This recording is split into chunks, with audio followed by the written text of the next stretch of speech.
long as I was going after the crooks that didn't have badges, I was everybody's hero. I hit the record button here. Vic, we are live from our time capsules. Hi, Jonathan. Good to see you. Good to see you. I think the best part about seeing you today is our matching T-shirts. I know. I got these for us in honor of the Bill and Ted movie about to come out.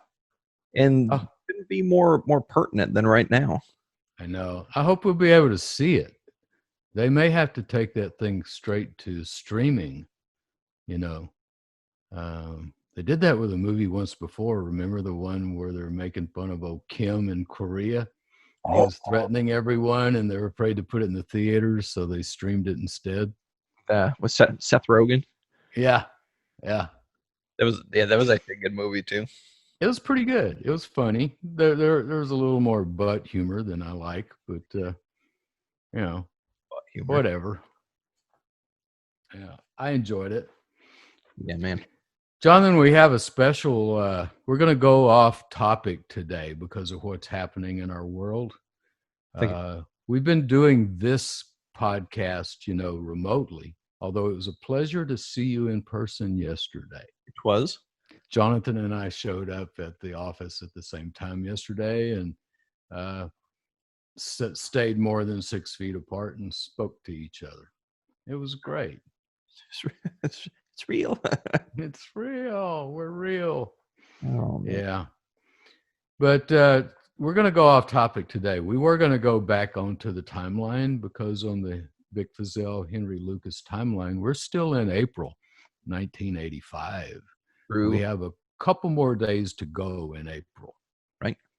And but we had jumped ahead a little bit to talk about Channel 8, Belo, and my lawsuit against Belo Broadcasting over the libel, because that was about the time that Duncan started hitting town, their reporter, Charles Duncan. So we've been talking about that and skipping ahead a little into some of the things that came out during the trial. That was sworn testimony by policemen.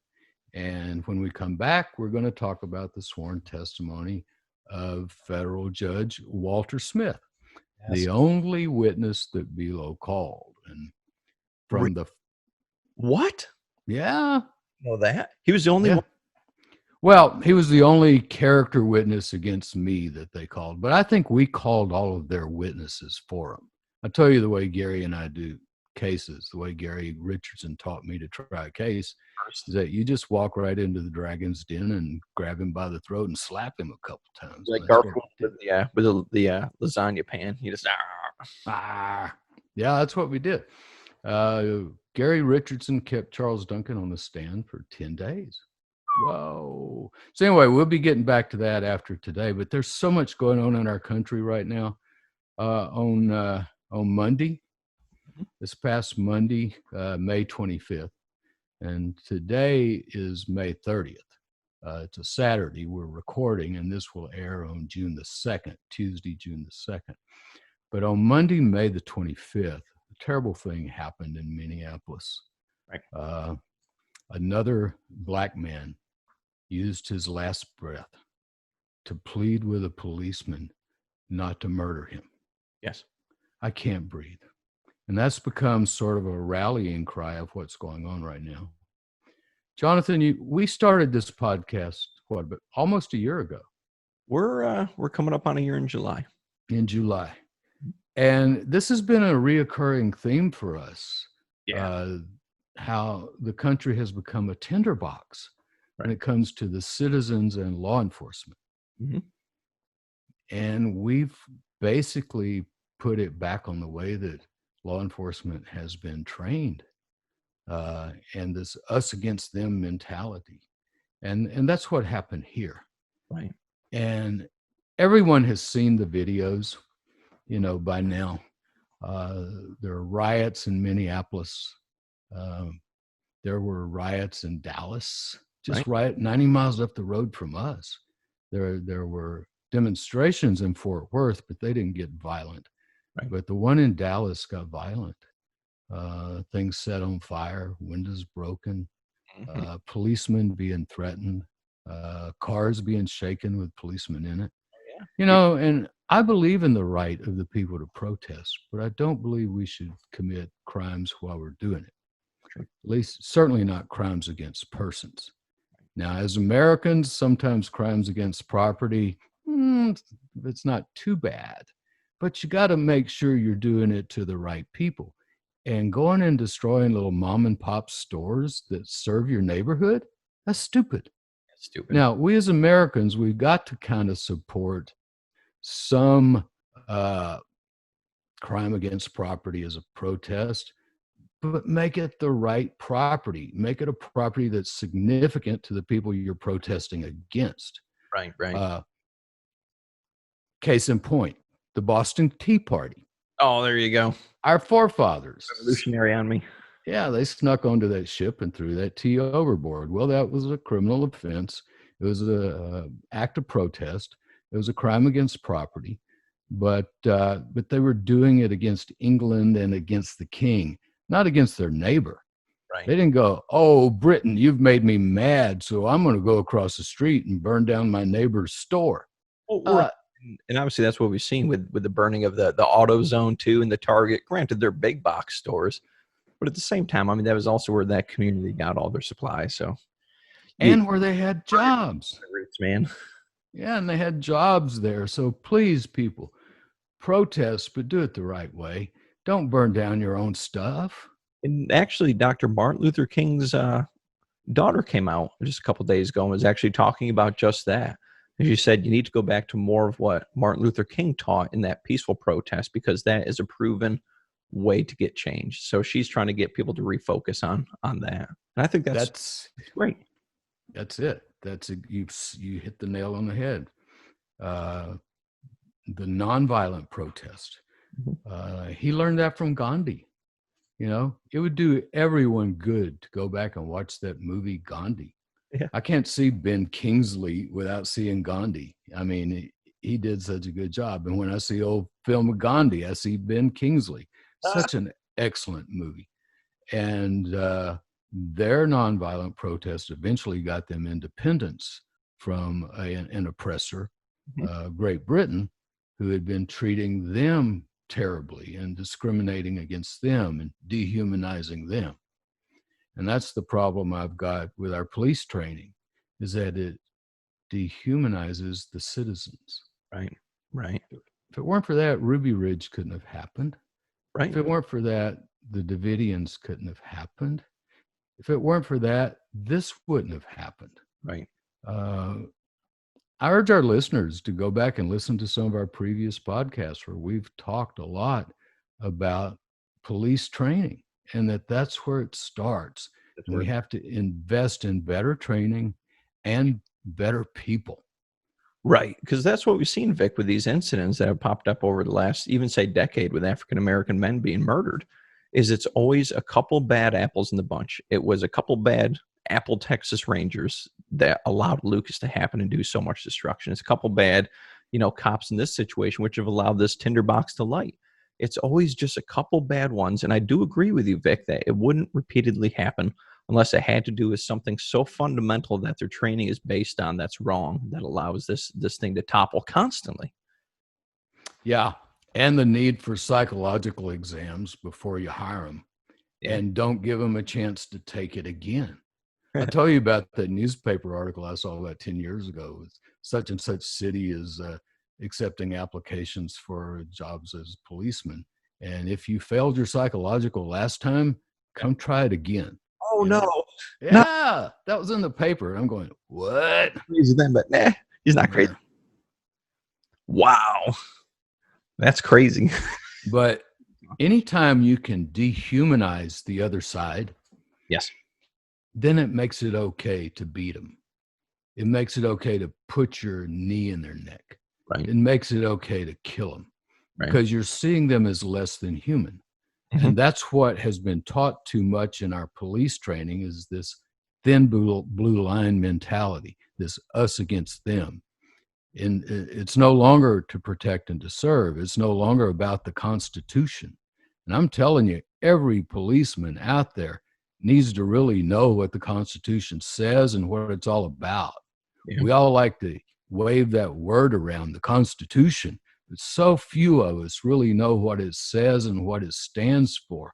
We need to get it. And our policemen, our police forces, our police chiefs, our politicians, all of us need to uncompromisingly enforce adherence to the Constitution of the United States. And then we will not be seeing these kinds of things. And I pray to God that what we talked about, I think last week, that the United States Supreme Court was going to take up 11 of these cases where lower courts had granted policemen immunity for this very sort of thing that this guy the other day on Monday did to George Floyd. Yep. You know, George Floyd, you know, if you wear a badge, if you're out there and you wear a badge and you don't have a problem with what happened, you need to turn that badge in. Smart. If you wear a badge and you know somebody who wears that badge and they don't have a problem with what happened last Monday, you need to do what you can do to get that person to turn that badge in and get another job. Seriously, Vic. That's great. Yeah. Great. I mean, it's just so sad. According to the police, this happened over $20. Right. They got a call that he was maybe trying to pass a forged, counterfeit $20 bill. And they called, and the police drive up, and the police go, well, that guy fits the description. Yeah, right. He was a big black guy. He fit the description. I'm glad they don't throw me down and put their knee in my neck every time an all points bulletin goes out for some crazy looking old white dude, you know, or they'd all be coming after me. Hey, there's more to my looks than I'm an old white dude. There was more to Mr. Floyd's look than that he was a big black guy. Right. You know, and even if he had been guilty of that, that's not the way to treat somebody. Now, and the cop said he was, in the beginning, was compliant. How many times have we heard that? Well, he was in the beginning, he was compliant, and then he didn't comply. Then he resisted. Right. No, that's just the excuse they use. Right. I'm telling you, when I was DA, I slugged it out with the police department and the chief of police, Larry Scott, all the time over this kind of bullshit. Over them beating the hell out of people and getting away with it. And I've said before, and you've said on this podcast, thank God everybody's carrying video now. Right. And that's the world we live in, which is what I love, Vic. And I was reading up on some of the comments that people were putting when the story first aired.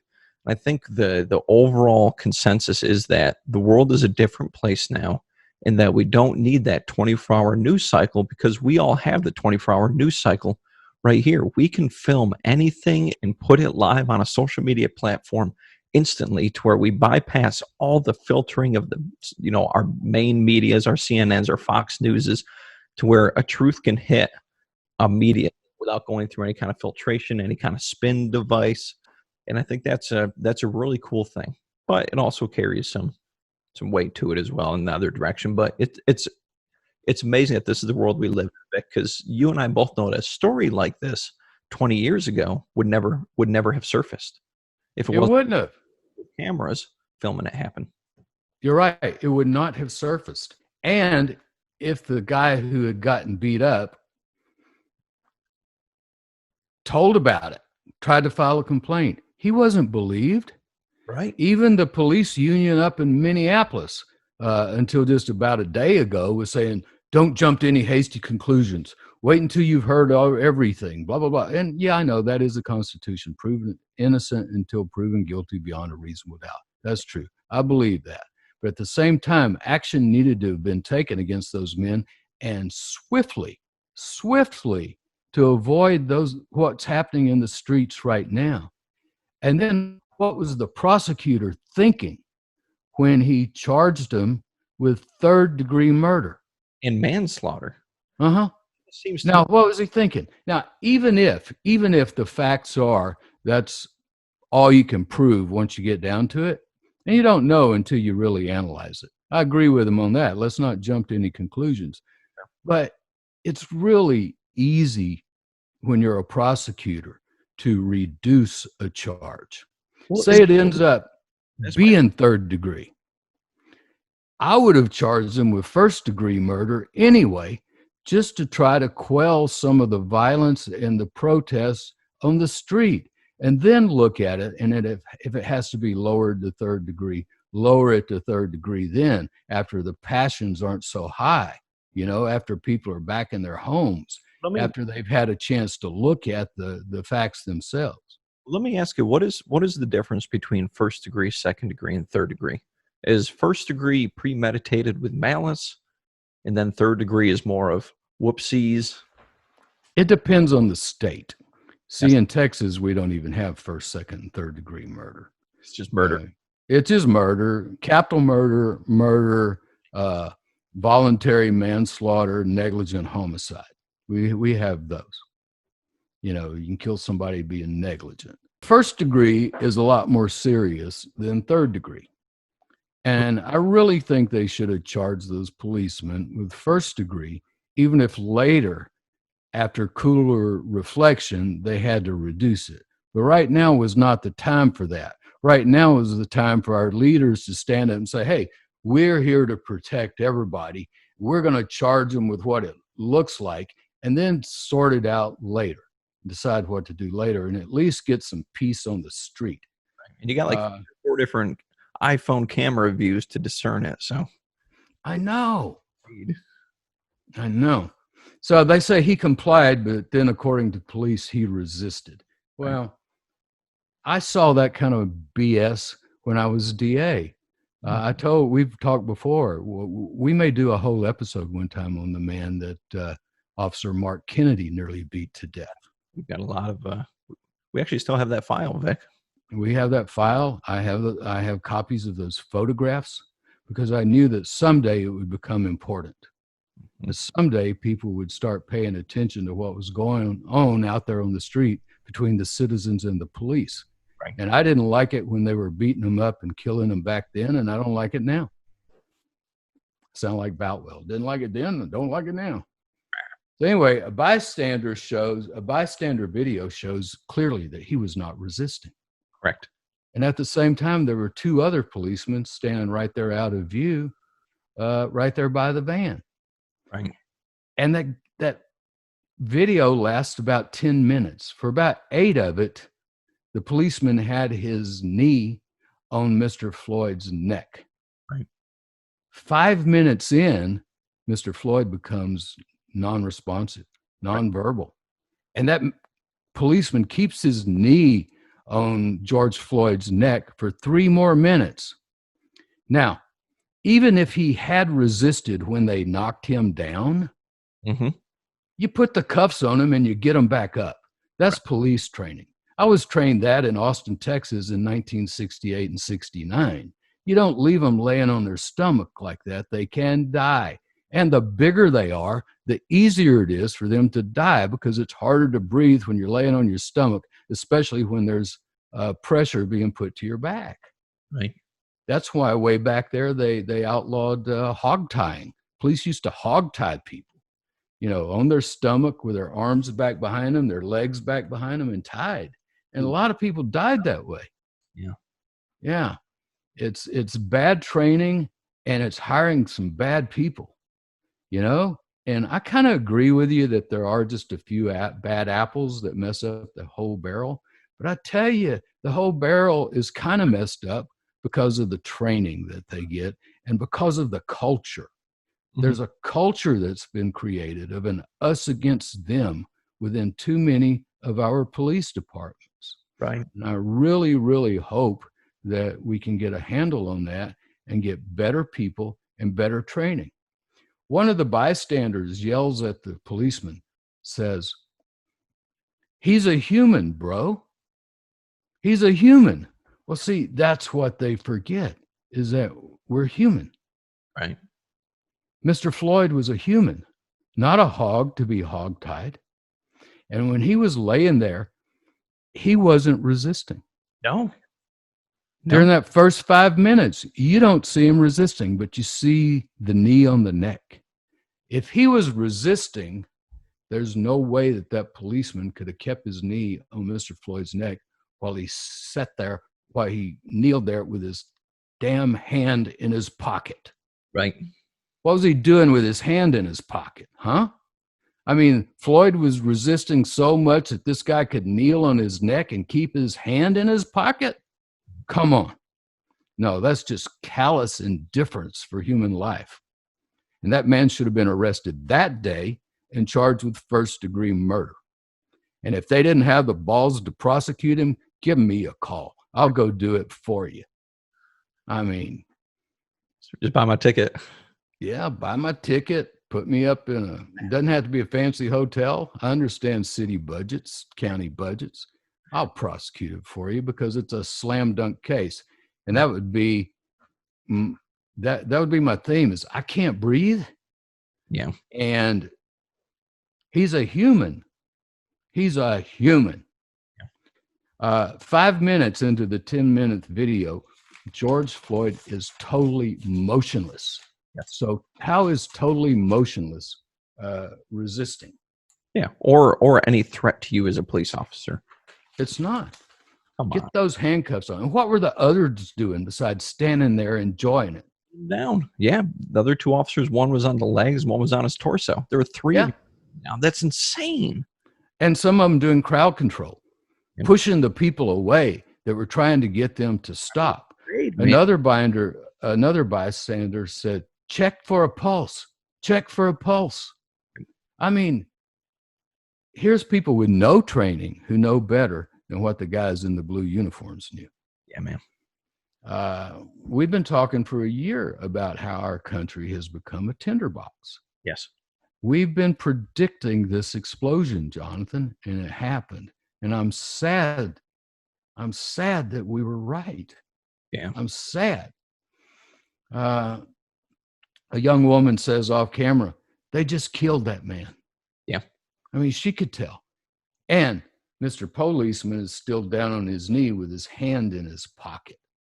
What was he doing? Counting his change? You know, just with his hand in his pocket, not moving, cutting off the man's breath, cutting off the blood to his brain. It infuriates me, and I can understand why the people on the streets are infuriated. I just don't understand why they're burning down the places where they work and burning down the places where they buy groceries. Yeah, you know, if you can find their stash of English tea and dump it overboard, do that. You know, go to where they all get their uniforms dry cleaned and destroy their uniforms. Go in there with a pair of scissors. Do something like that. But don't kill people and don't burn down your own neighborhoods. That's just damn foolish. Yeah. You know? Don't do that. Don't do that, Vic. What a crazy time, Vic. And, you know, and it comes at a time where, you know, we see social inequality is at an all-time high. We see the middle class has had its brain squeezed out economically. We're in the middle of a, you know, what's going to be a decent little recession that's about to occur from this COVID-19. I mean, it's a terrible little tinderbox, like you said, for all this to transpire. But what you and I have talked about off camera many times is that we hope events like this are the precipice of change, where we're just at the top and we're finally coming over to where change is going to occur. That's going to make our lives and this country a beautiful place to exist in again. I hope so, but I think it's going to be worse than a recession. I don't know why the stock market is still so high, unless it's the billionaires buying up the stock, rather than letting the companies go under. I don't know. There's no reason for the stock market to be that high. I think we're going to move into an era that's going to be worse than the Great Depression. Ooh. And if anything happens to the internet, we're really screwed, dude. You want to talk a little bit about the internet and the accuracy? You do that. All right. So over this past week, Vic, I've been diving into a little bit about what the validity is of information on the internet. And I got to tell you, it's a very, very scary place. And let me start this little spiel by saying there's two different things in this world. There's misinformation and there's disinformation. Misinformation is where you're on a social media platform and you share something or you say something that you knowledgeably don't know is true. Happens. Disinformation is where you post something, you share something that has an intent of malice to do some harm. And I was watching a video, Vic, of a company called IREX, and they're, I would say, an education management company. And they were put in Ukraine after Ukraine had the big thing with Russia a few years ago. And they were put in place to try to help Ukraine disseminate truth from falsehood because Russia was so intent on spreading disinformation in Ukraine to try to obviously put them politically unstable, get the territories back, things like that. So this company went in and tried to do this. And in doing so, they uncovered just a ton of information about the validity of information online and how you and I consume it, how we share it, how we spread it. And I'll give you a couple quick quotes or statistics, because I think it's relevant now when we have events like George Floyd that, you and I share the right information. We're not doing something wrong, because these things can blow way out of proportion when the correct information isn't being spread. And actually with George Floyd, we already saw some examples of that with regards to people smashing windows. Who was it? Was it an ex-cop? Was it a current cop? All sorts of stuff. So the biggest thing that kind of blew my mind was that MIT did a research study, and they found that falsehoods, fake news, or however you want to consider it, is 70% more likely to be shared, retweeted more than truth. And when you think about that, that's insane. And so the conclusion that MIT had was that false news, misinformation permeates faster and significantly deeper than truth. And so when we're online dabbling in your Facebook, Instagram, Twitter, or even reading, alternative news sources, or even Fox News for that, you have to be so careful with what you're consuming, because so much of it is false, and then it just gets shared and perpetuated to where it's out of control and it has no basis in truth. Like the toilet paper, Vic, that we talked about a couple episodes. Yeah. Oh, that was totally false. There is no shortage, but that was spread. And you have people like Russia and these other foreign entities that do anything they can to destabilize a governing body or a society by spreading this kind of stuff. And that's the goal, disinformation. And we've talked about disinformation with you, Vic. They did everything they could to spread disinformation to destabilize any support system that you had. So basically, at the end of the day, we need to be very careful what we share with each other. And another quick stat before we go back to George Floyd is they said 43% of social media users knowingly share false stories to perpetuate their own personal beliefs, views, or biases. And so you may have a Republican who sees something about Trump pop up that may not even be true, but they're going to share that. Or a Democrat who has something pop up against Trump, and they're going to share that even though there's no basis in truth. And a lot of times it happens, like they said, 43% of users will even share something that they know isn't even true.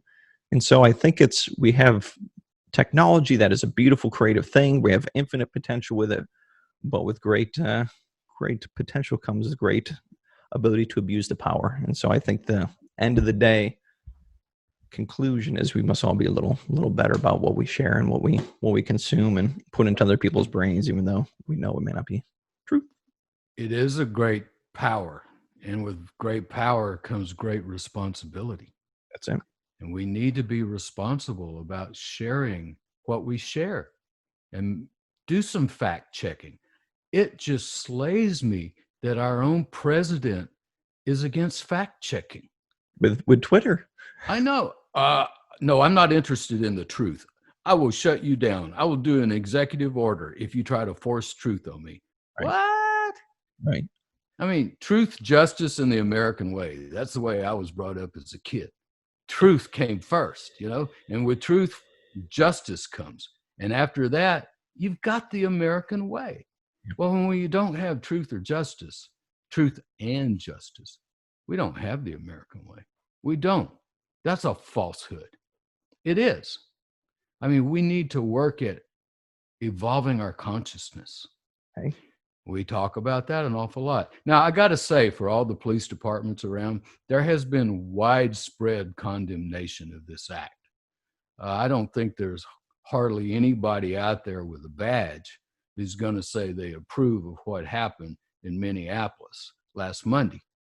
For those in Texas, Vic, the police chief in Austin actually took a job as a police chief in Houston. And Yeah, Art Acevedo. I know him. Yeah. so there's actually some pictures of some of the, I wouldn't say rioting, but some of the protests down in Houston. Streets were packed and Art was there amongst the people walking because he as well condemned what happened, and I think that's such a, I really appreciate that. I do too. He was Houston's gain, but Austin's loss. Yeah. Because he was a good police chief in Austin. And when this kind of stuff would come up in Austin, he would go against the police union, say, no, we're going to get to the bottom of this and we're going to do what's right. He believes in transparency, what we've been talking about. Do the right thing because it's going to be on video. Yeah, that too. You're going to have to live up to it.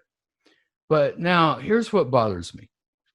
Even though this is condemned, and it's been condemned in the past because this is not the first time it's happened, it keeps happening. Right. It continues to happen. We'll condemn it, and then it continues to happen. Like I said, it's the training. He's a human. We have to remember these are human beings that we're dealing with when we put on that badge and that uniform. This is a catastrophic failure of training, and it's a failure of our courts and our politicians. We talked, like we just said a while ago, I really pray that the Supreme Court of the United States takes this opportunity to undo some of this immunity they've been handing out to police who violate other people's rights, killing, maiming. Even that one where, while during a search warrant, he stole $225,000 worth of rare coins. Yeah. And the courts goes, well, he can go to jail, but you can't sue him. Yep. He's got civil immunity. Well, that's BS. Come on, Supreme Court. Do something about it. And isn't something about it. Being a policeman today, it cannot be easy. I cannot fathom trying to be a cop myself in this kind of environment that is the tinderbox. So to all the good cops, just keep doing what you're doing. Set the good examples. Do what you're doing. Set a good example. Get out there. Demand that your fellow officers set a good example. And if you want to know what a good example is, look up Stan Mason. Yeah. Stan Mason. You know Stan. Stan was a policeman in Waco for a long time, and then he became a popular podcast and radio host. He's living in Atlanta, Georgia now. And Google him. Follow him on Facebook. He does live Facebook broadcasts about once a week. He's a very interesting man, a very caring man. When it came out that Waco was going to look for a new police chief, I pinged Stan. I said, Stan, here's your job. He goes, no way. I'm enjoying what I'm doing. But I'm telling you what, Stan would be good. If you've never heard of Stan Mason, Google him. Listen to him. He's a good guy, former policeman, and knows his stuff. And Stan will tell you, just like I'm going to tell you, this whole thing with George Floyd is like deja vu. Yeah. This has happened before. Think back 6 years ago, 2014, a guy named Eric Garner. Yes. Eric Garner pleaded for his life while New York police held him in a chokehold. And you know what he was saying? I can't breathe. I can't breathe. You know what his crime was? His alleged crime? Single cigarettes? Yes. He was selling cigarettes out of a package to passerbys. Hey, you want to buy a cigarette? You want to buy a cigarette? And they killed him for it. And in 2014, Eric Garner was saying, I can't breathe. Yep. The same words that now have become a rallying cry in every major city in the United States. And I just pray that the protests remain peaceful. And if you really want to protest, go vote. Yes. Now, unfortunately, our geniuses on the Texas Supreme Court have said, no, we're not going to let you vote by mail. No voting by mail. You have to come out in the pandemic and vote. Just But I tell you what, I'm going to put on my gloves and I'm going to go put on my mask so I can go in and I'm going to vote against all of them. yeah. Seriously, Right. unless they have done something to prove they're not part of the problem, I'm going to vote against them, starting with the top guy on down. I don't care who's running on the other side. It can't be any worse. Let's give it a chance. Yeah. You know that old phrase about a yeller dog Democrat? Well, my granddad was a yeller dog Democrat. Most of my life, I've sort of been a yeller dog Democrat. And that's somebody would vote for a yeller dog as long as it was a Democrat. Somehow over the years, it got muted into a blue dog Democrat. But I'm telling you, I think that's when they came up with the blue states and the red states. Back in the old days, as far as the 50s, the 40s, the 30s, it was a yeller dog Democrat. Those were the people that Huey Long appealed to. Huey Long. Huey P. Long. Wow. Yeah. Wow. So the policeman who killed Eric Garner, he got fired too. Right. His name was Daniel Pantaleo. Daniel Pantaleo. He got fired as well. And you know what he's doing now? What's he doing? He's suing the city of New York for wrongful termination. No. Yeah.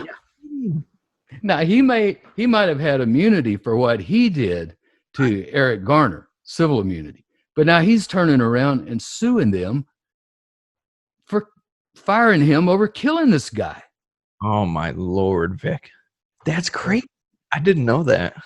What's wrong with the world, Mama? That's from the Black Eyed Peas, by the way. If you hadn't ever listened to the Black Eyed Peas, what's that song? I just love it. Where's the love, y'all? Where's the love? Black Eyed Peas. What's wrong with the world, Mama? People living like they ain't got no mama. The whole world's addicted to the trauma.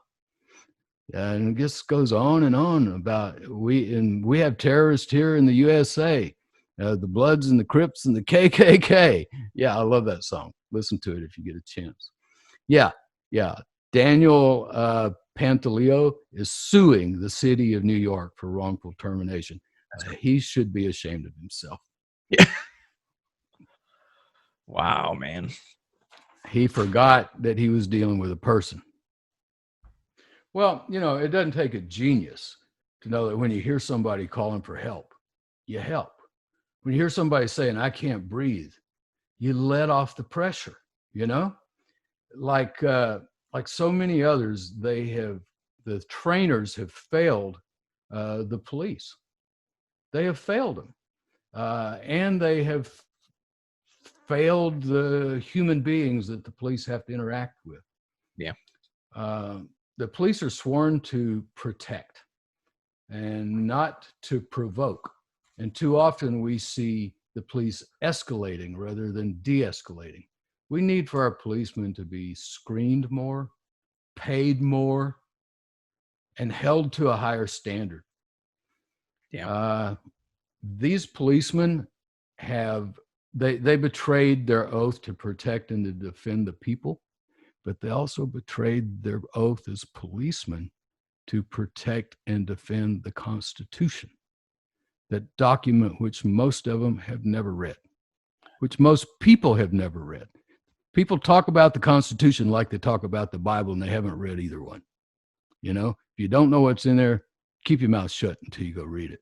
And go read it.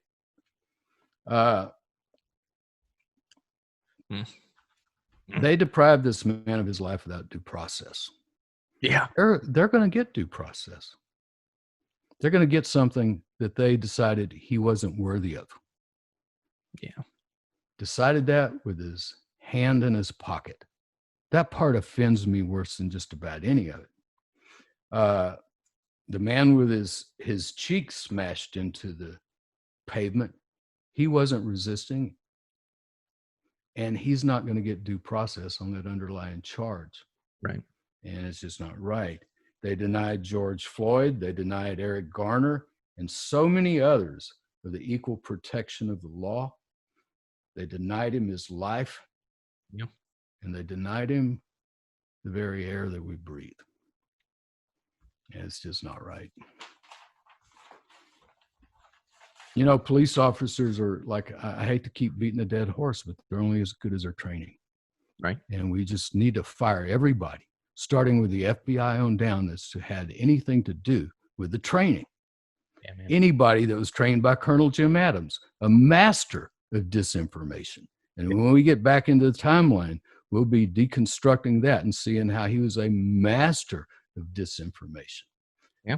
You know, he had headed up the domestic spy program under J. Edgar Hoover before he came to Texas to start doing his smear jobs down here.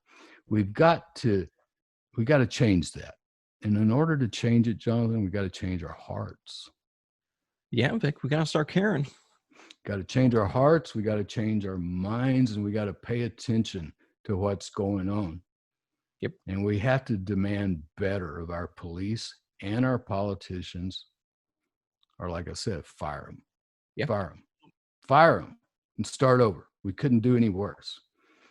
I know it's possible to do it the right way because of the man I mentioned earlier, Stan Mason. Yeah. And because some of the others I've known, Captain Dan Weinberg, Sheriff Jack Harwell. You know, if the damn ATF would have let Jack Harwell handle it, he'd have brought all those people out. You wouldn't have had that mayhem and murder and babies being burned to death. Yep. Because Jack Harwell was a man of conviction and of conscience, and he believed in doing the right thing. Yeah, man. You got to train our policemen to respect the Constitution without compromise. Mm. Mm.